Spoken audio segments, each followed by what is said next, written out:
এবার আরো কিছু খবর নিয়ে দেখুন ডেস্ক রিপোর্ট। প্রবারণা পূর্ণিমা উপলক্ষে আলোচনা সভা করেছে বাংলাদেশ বৌদ্ধ খ্রিস্ট প্রচার সংঘ।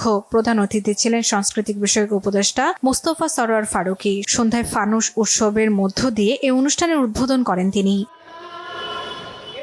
ইসলামী ব্যাংক থেকে এস আলমের নিয়োগ দেওয়া কর্মকর্তা কর্মচারীদের অবৈধ ও অদক্ষ উল্লেখ করে তাদেরকে অপসারণের দাবিতে মানববন্ধন করেছে ইসলামী ব্যাংক শেয়ার হোল্ডার্স ফোরাম। রাজধানীর দিলখুশায় ইসলামী ব্যাংক টাওয়ারের সামনে এ কর্মসূচি পালন করেন সংগঠনটি। মানববন্ধনে উপস্থিত ছিলেন মোহতাসিম বিল্লাহ, হাফিজুর রহমান, ইমাম হোসাইন, মাহমুদুল হাসান সহ আরও অনেকে।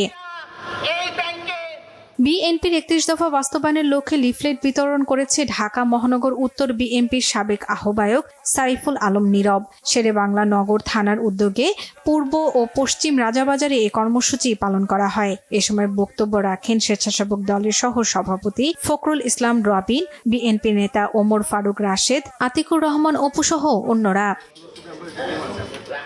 এবার বাজারে রামেন নিয়ে এলো মিস্টার নুডলস।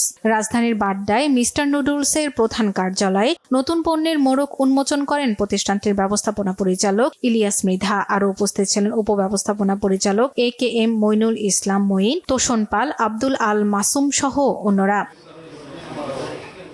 গ্রিফরচুন অফার নামে মোবাইল ওয়েব অ্যাপস ভিত্তিক এক বিশেষ অফার কার্যক্রম চালু হয়েছে।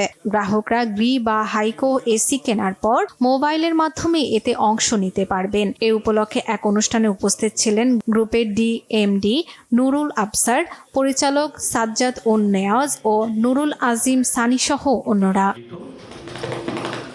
Banglavision news desk.